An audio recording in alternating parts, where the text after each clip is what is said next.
The U.S. job market looks stable at first glance. The unemployment rate still sits near 4%, a level traditionally associated with economic health and steady hiring. Yet behind that number, millions of workers are experiencing something very different. Job searches are stretching longer, applications go unanswered, and full-time roles are giving way to part-time or contract work. For many people, the gap between what the headlines show and what daily life feels like has never been wider.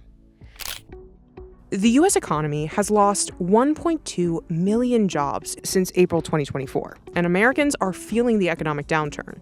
The quits rate, a measure of how often workers voluntarily leave their jobs, is now down to about 2% after fluctuating in the years since the pandemic. And employers are hiring at the slowest pace since 2013, excluding the pandemic dip and rise. This contradiction isn't the result of a sudden collapse.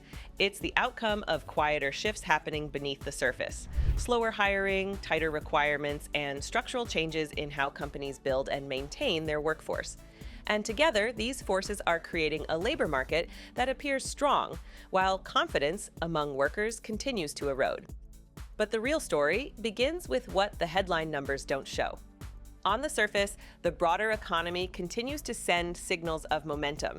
Corporate earnings remain solid, markets have climbed steadily, and many major companies report financial results that suggest stability rather than slowdown.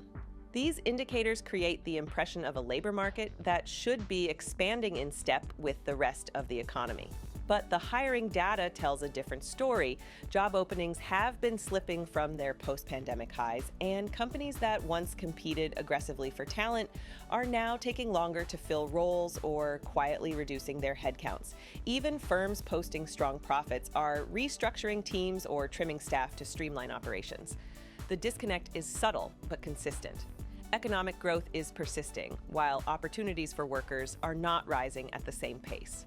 Obviously, something really whack is happening with the job market right now, and as somebody who follows the job market for a living, I don't know why more people aren't talking about this. So we always talk about how blue-collar manufacturing jobs were offshore to other countries. Now, something that a lot of people don't know is that while manufacturing jobs in the US have decreased, manufacturing output has largely stayed the same. And that is due to automation. Factory technology has improved so much that these companies can produce the same amount of goods with less people. Now, I believe that right now the same thing is happening, but not to blue-collar workers, but to white-collar workers.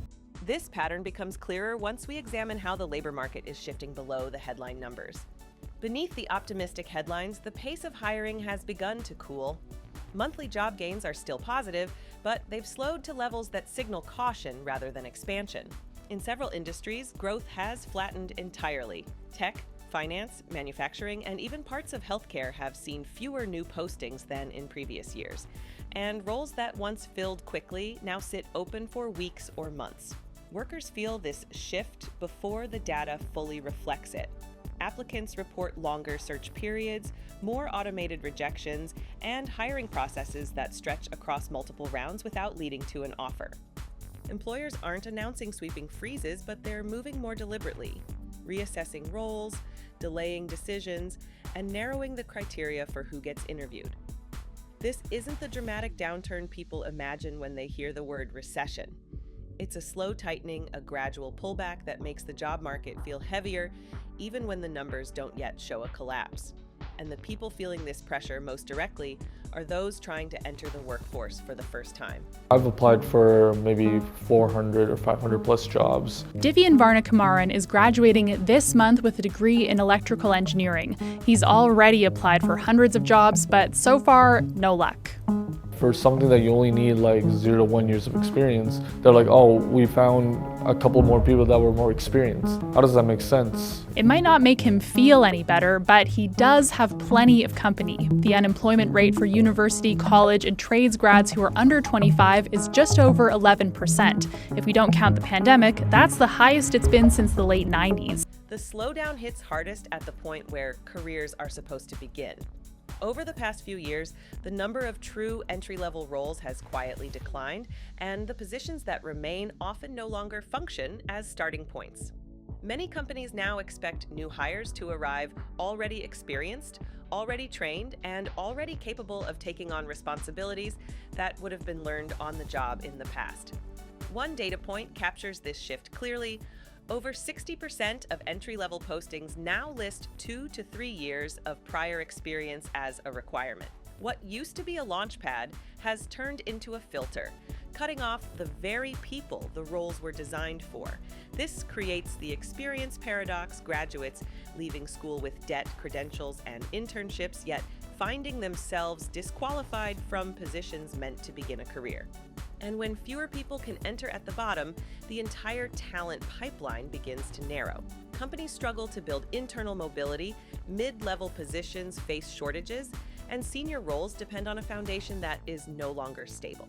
The pressure at this early stage becomes even more pronounced once another accelerating force enters the equation. Well-known and respected tech CEO Dario Amodei, who heads a cutting-edge AI company called Anthropic, is raising alarms tonight about AI's potential impact on employment that could soon be felt. While he says AI can lead to incredible advancements like medical breakthroughs and boost the economy, he believes it could also lead to half of entry-level white-collar jobs disappearing and 10 to 20% unemployment in the next 1 to 5 years. Automation isn't replacing entire professions overnight, but it is reshaping the tasks that make those jobs possible. Many of the responsibilities that used to justify entry-level roles, collecting data, drafting reports, preparing research, handling routine administrative work, are now handled more efficiently by software. Companies aren't necessarily laying people off to introduce automation. They're hiring fewer people because automated tools already cover much of the foundational workload. A single statistic illustrates how quickly this shift is moving. AI-related automation could replace up to 30% of the tasks performed in U.S. jobs by 2030, according to industry research. It doesn't mean every job disappears. It means the structure of those jobs changes, often in ways that reduce the need for large junior teams. The result is subtle but significant. Organizations can maintain output with fewer new workers, especially in roles that once acted as training grounds for future talent. And as these entry pathways narrow, workers without specialized skills find themselves competing for a shrinking number of traditional positions. But automation alone doesn't explain why these changes feel so widespread. The deeper issue is how the new skill requirements collide with the workforce's existing experience. Even as some roles disappear or become harder to access, new opportunities are emerging in fields that demand different skills than the ones many workers currently have. Technology, data, advanced manufacturing, and healthcare support are expanding, but the requirements for these jobs have grown more specialized. Workers displaced from shrinking roles can't easily transition into these new ones without retraining, and that transition often takes time, money, or resources they don't have. One statistic highlights how widespread this gap has become. Nearly 60% of workers are expected to need some form of reskilling or upskilling by the end of the decade. Yet access to that training remains uneven, and many programs fail to bridge the gap between what employers need and what workers can realistically learn while balancing financial pressures. This mismatch creates a growing divide. Job openings exist, but they cluster in areas that demand targeted expertise. Meanwhile, workers without those credentials get pushed toward part-time roles, gig work, or lower-paying positions unrelated to their original career path. It's not simply a matter of jobs disappearing, it's a realignment of opportunity that leaves many people standing on the wrong side of the divide. And this widening gap sets the stage for the most significant shift happening across the workforce today.